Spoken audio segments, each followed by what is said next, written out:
Good morning বন্ধুরা, কেমন আছো তোমরা? নিশ্চয়ই ভালো আছো। আমিও খুব ভালো আছি। কয়েকদিন ব্লগ দিতে পারিনি, ব্যস্ত ছিলাম, তার জন্য আজকে থেকে আবার স্টার্ট করলাম। তো চলো, এখন স্নান টান করে এসেছি, পুজো দিয়ে নিই। ব্রেকফাস্ট এখনও বানাইনি, একটু লেট করেই আজকে ঘুম থেকে উঠেছি। তো চলো, ব্লগটা দেখতে থাকো আর সঙ্গে থাকো। আর আজকে ওয়েদার বৃষ্টি, প্রচণ্ড বৃষ্টি দিচ্ছে আজকে, আর রৌদ্র নেই, তার জন্য গরমটাও কম লাগছে। তো চলো, আজকে ব্লগটা দেখতে থাকো, নিশ্চয়ই তোমাদের ভালো লাগবে।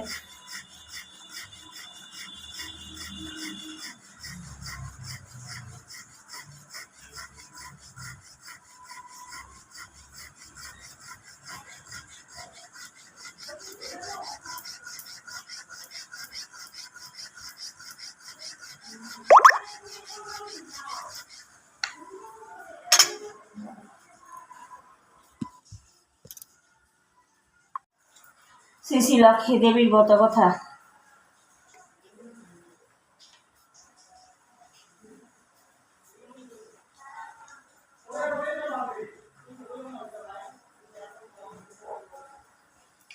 ভাদ্র মাসের ব্রত কথা।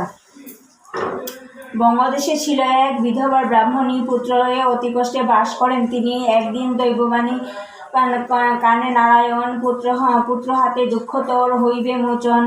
বটবৃক্ষে পেঁচাপেচি কোটরেতে রয়, তারি তলে দ্বিজপুত্র আনন্দে খেলয়। একদা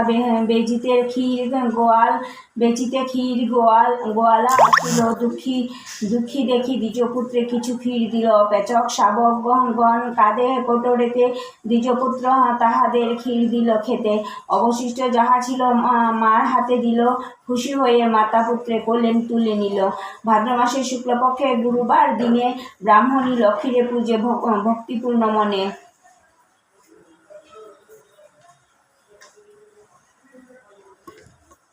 আজকে ব্রেকফাস্টে খাচ্ছি রুটি, মিষ্টি আর চা। তো চলো, ব্লগটা দেখতে থাকো আর সঙ্গে থাকো। তো এখন রেডি হয়ে নিলাম, যাচ্ছি একটা রাইস সেরেমনিতে, একটা বাচ্চা। তো চলো যাই, এখানে গিয়ে যতটুকু পারবো ততটুকু তোমাদের সাথে শেয়ার করবো। চলো, লোকটা কিরকম হয়েছে দেখে বলবে। তো চলো, দেখতে থাকো আর সঙ্গে থাকো।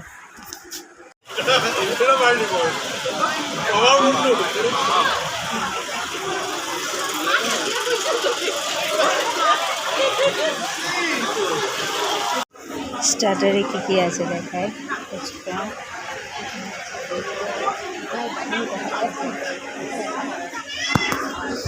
তো এখন আছে করছি ডিনারের রান্না। আজকে এখানে প্রেশার করে বসিয়েছি মুসুরির ডাল, আর করবো আলু কাঁকড়ি ভাজা, আর এখানে চাল ভিজিয়ে রেখেছি, ভাত। তো আজকে যেহেতু নিমন্ত্রণ ছিল, রান্না করিনি, তো এখন রান্না করছি, দেখালাম তোমাদের কী রান্না করছি। আজকের ব্লগটাকে এখানেই শেষ করছি। যদি কিছু ভালো লেগে থাকে তাহলে লাইক করবে, কমেন্ট করবে, শেয়ার অ্যান্ড সাবস্ক্রাইব অবশ্যই করবে। তো tata, bye bye, take care, good night.